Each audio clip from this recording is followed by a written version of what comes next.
Reading changed my life in the most crazy ways. I really wasn't a reader up until community college. I had a professor, Dr. Solak, in community college, who absolutely changed my life. He was like, Nate, you got to read books. It's going to be good for you. And I was like, I don't know, I feel like I can just learn everything on the internet. And, it just takes so much time. And I don't know. Well, flash forward maybe 7 years now that I've been reading books consistently. My life has absolutely changed. And if you're not a big reader and you don't like reading books, maybe you can try audiobooks or things like that, but I highly recommend you read. So I've got a list here. Number one on the list is Man's Search for Meaning. This book will change your life. It definitely changed mine. It's by a man named Viktor Frankl, who is a Holocaust survivor. And he basically just talks about how it's very important to have a goal in life. He came up with this kind of therapy called logotherapy, in which he basically talks about that there are three different sources of meaning in life. Through a deed, okay, so through a work essentially of you're creating something and ultimately it's providing value to someone else.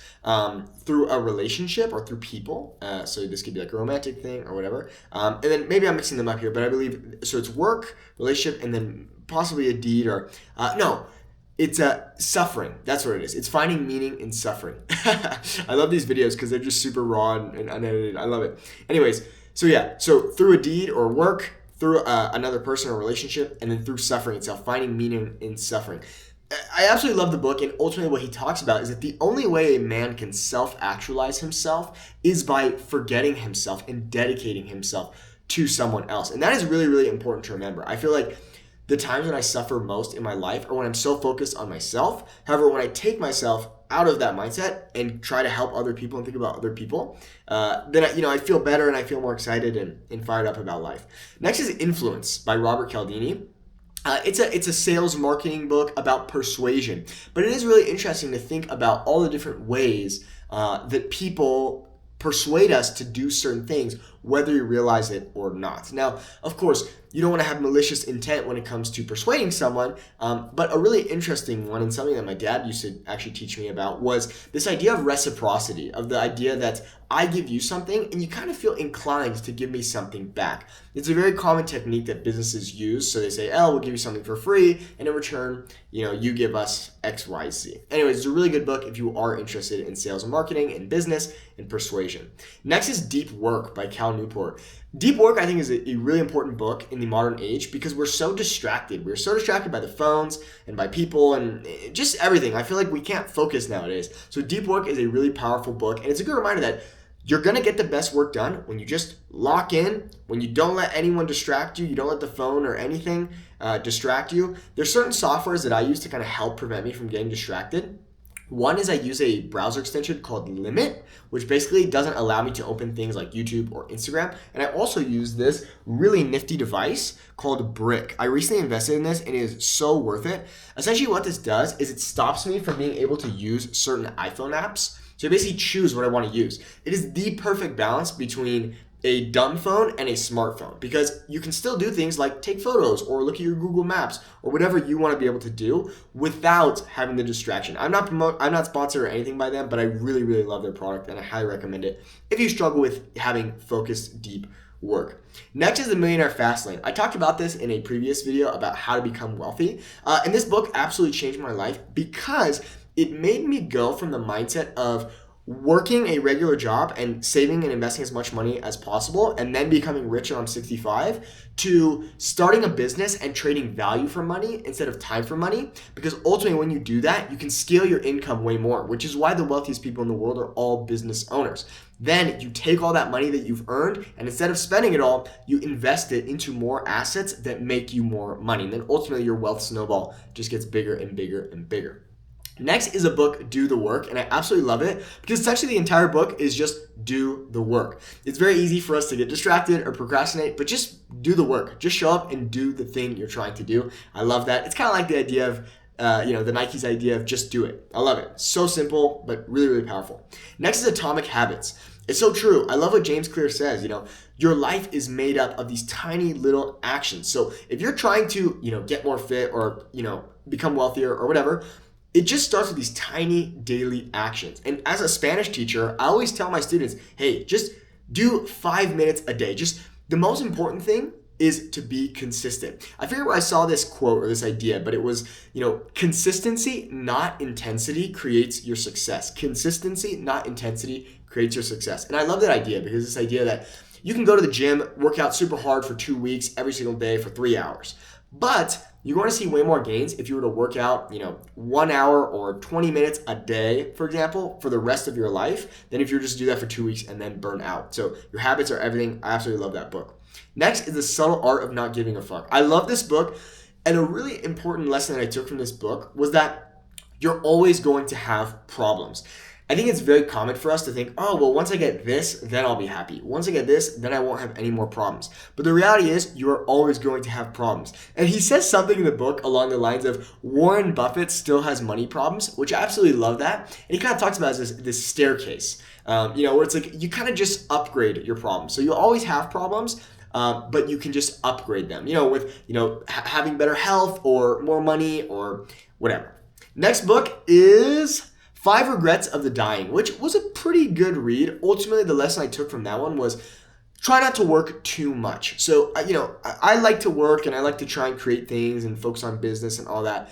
But I think, as we all know, that when we are on our deathbeds, we're not probably not going to say, oh man, I wish I made another $1 million or I should have worked more. Who says that? People are like, oh, I want to see my grandkids or I want to be with my wife or whatever. So I think that's a really good reminder to focus on your relationships. That is so important. I don't know if you guys can hear that. I live in Mexico. That's the camote, man. He sells sweet potatoes, and that's kind of the noise that it lets out when he lets out steam. Anyways, next book is a book called Launch by Jeff Walker. This is another business book. Basically just talks about the idea of launching a product. So let's say you have a brand new product. This just basically kind of is a template or a formula to launch something new and have the highest odds of success. It's a really good book, really simple. And in my business, email marketing has been very important. So following the principles that he teaches in that book really do help out a lot.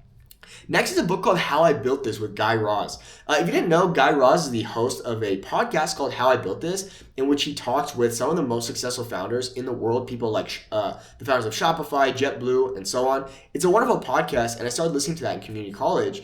But he wrote a book basically condensing all of the most important lessons that he learned from all these incredible founders. And the one takeaway that I had from this book, which is kind of a weird one, is that it's almost the rule that if you want to have a really successful business, to have a co-founder, which I thought was really fascinating. And,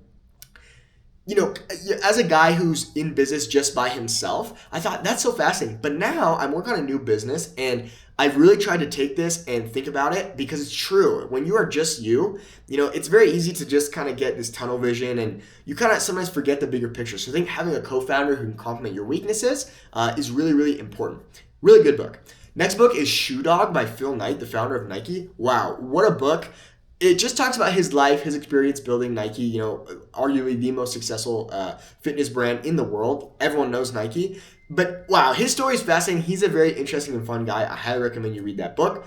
Next is $100 million Offers and $100 million Leads by Alex Hormozi. It's just a great reminder that in business, there are basically two main problems that most businesses have. It's getting leads or getting new customers and then offering things to them that they will pay you a good amount of money for. And I think as a business owner, that's what I've realized is what I struggle with the most. It's getting new customers and then making sure that I have offers that are valuable to them and that they want to pay me for. So it's a really good book and I love the way he simplifies everything. I'm very into simplifying everything. So love that book. Next book, this absolutely changed my life, is I Will Teach You to Be Rich by Ramit Sethi. I read this book when I was 17, I believe, 16, 17. And that book 100% changed my personal finance life. I love what Ramit talks about. He kind of renamed the budget to be a conscious spending plan. But basically he talks about, cut costs on the things that you really don't care about too much, but spend lavishly on the things you love. So I love eating out. So because of that, the credit card that I have is, gives me a bunch of points for going and eating out. But this is kind of the way that I like to spend my money. I'm not a huge lavish guy. I don't like to buy super fancy things, but I love going out with friends and having a nice meal. And this book taught me how to budget. I think that was a really, really important takeaway.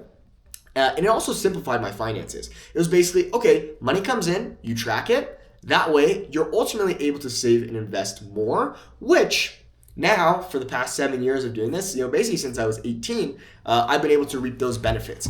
I haven't done anything sexy, anything, special, no secret method. It really has just been, creating money through working, and now through my business, and then investing the rest and slowly building my wealth that way. Really fantastic book. I highly recommend it. If you worry about money or struggle with personal finance, it is by far the best book I've ever read on personal finance. Great job, Rami. Next book is, I can't even read what I wrote here. Psychology of Now. Okay, I can't even read my own writing here, guys. Okay, next book is 8 Dates. This is a book that I read with my girlfriend, basically just talking about how to have a successful romantic relationship. Because as we know, romantic relationships can be tricky sometimes. So this book basically lays out the foundations of things to communicate with your partner, things that are very important, things like kids and values, and all those important things. And I think the big takeaway that I took from this book was life is a never-ending conversation with your partner, and that's very, very important because when people stop communicating, they grow apart. So it's a really, really important thing to communicate how you're feeling and almost over-communicate. I think that's really good advice. I really want to know what this book is now. Psychology of Now. I don't know. It looks like I wrote now. Anyways, doesn't matter. Next book, Dopamine Nation. I read this book recently, essentially just talking about how so many of us are addicted to our phones and our technology and just ways to get around this and, kind of have this dopamine detox. So it sounds weird, but as a YouTuber, I don't really look at my Instagram. I have someone help me run that. And then also with my YouTube channel, someone schedules and does all my videos. I really just try to focus on doing the actual work and then trying not to get sucked into the platform. Trust me, I get sucked into Instagram. I get sucked into YouTube. But trying to just kind of get rid of all the social media and all that distraction, all that noise, I think is really, really important. Next book, I recently read this, absolutely loved it, A Walk in the Woods. This is a hilarious book by, I believe his name is Brian Wilson. He is so funny. What an incredible author. I highly recommend you read the book A Walk in the Woods. It basically talks about his journey trying to hike the Appalachian Trail. It is hilarious. He is a hilarious writer. He has a fantastic voice. I mean, it sounds like you're there with him, and really, really funny. And I think that book was a good reminder for me that life isn't just business. I think oftentimes I'm very focused on business and, money and like personal development. And so reading this book was a good refresher to be like, man, just enjoy, go out in nature, have a good time, go with a friend. And, we only have one life. So, you don't want to waste it. Kind of like I talked about in the book, 5 Regrets of the Dying. You don't want to waste it just, working your life away or worrying about money too much. But sometimes I feel like as a young man, I'm very focused on becoming successful and making a name for myself. Next book is Life's Little Instruction Book. I love this book. Essentially, it's basically just a long book of little maxims for life that a father wrote to his son when he went off to college. And there's a lot of really nice, good advice. Simple things like, always open the door for your wife or simple things like that. But, really fun little tidbits in there. It's a fun little read. You could read a few things of those each day. That's a really nice book. Next book is Tuesdays with Maury, which is a pretty sad book. But, basically just the idea of confronting death and accepting, that we are going to die. And there's a really great part in the book where the man is sick and he's going to die. And he decides to buy himself a convertible. And I believe he has some nephews or something in the back of his convertible. And they accidentally spill a drink. And then, someone else like, oh my gosh, I'm so sorry, your brand new car. I'm so sorry we spilled. And he's like, what? Don't worry about it. And he takes the can of soda and he pours it all over the back seats. He's like, look, it's just material stuff. Like, it really doesn't matter. What matters is our relationship. And I love that reminder. I think that's so important because I think sometimes we can kind of forget those things. So important. Next is Who Moved My Cheese? I recently read this book. Absolutely loved it. It's just this idea that, you shouldn't become complacent and that you should always be looking for your cheese. Many times we think we deserve things, or once we kind of make something of ourselves, we feel like, oh yeah, this is mine and I deserve it. But then when that suddenly gets taken away, and if it does, we're like, oh my gosh, my life is over, I don't deserve this. Instead of just looking for new cheese, going out and finding new opportunities and trying to do new things, keeping it fresh. I love that advice. Next one is Go Giver. This is another business book, essentially just talking about how, look, if you want to get something in business or just anything in life, you have to give. And oddly enough, I think you might know, but oftentimes we receive more the more we give. Now, of course, you shouldn't just be giving expecting to receive. However, it makes you feel better to give more, and as a weird result of the universe being, saying, hey, that's really great that you're giving, then the universe provides back to you. It's weird, but that is really true, and I've definitely experienced that. And finally, it's the last book of When Breath Becomes Air. Wow, I just read this one, and this is a really impactful book. I highly recommend it. Very sad, but once again, a good reminder about death and how life is short, so you got to live it to the fullest. And that, why get worked up about, these small little problems or issues that we experience in life, and we kind of make them out to be way bigger than they really are. Most of our problems are quite, minute in reality, and we have to remember that we are on a tiny rock spinning around in a galaxy. So, all is good. We can take a deep breath and we can relax. But anyhow, I just remembered the book. That is great. It's The Psychology of Money. And I love this book because it basically just talks about not only wealth generation, but also the psychology that goes behind money. And something that the author talked about, which I really liked, is he said that he paid off his mortgage, which financially didn't make the most sense, because they could have leveraged the money they were generating, by investing, things like that. However, not having that debt psychologically made him feel better, and therefore he decided to make that decision. So it's a good reminder that money is not just about, making the best decisions to make the most money. There's also these, kind of psychological things that affect us when it comes to money. And something I oftentimes tell my students, and I think about this with money too, is if you have the best strategy, and it's super complicated, it's not necessarily the best strategy, because the best strategy is the one that you can do consistently. That's why I, throughout my life, try to make everything as simple as possible when it comes to my diet, my exercise, business things, everything.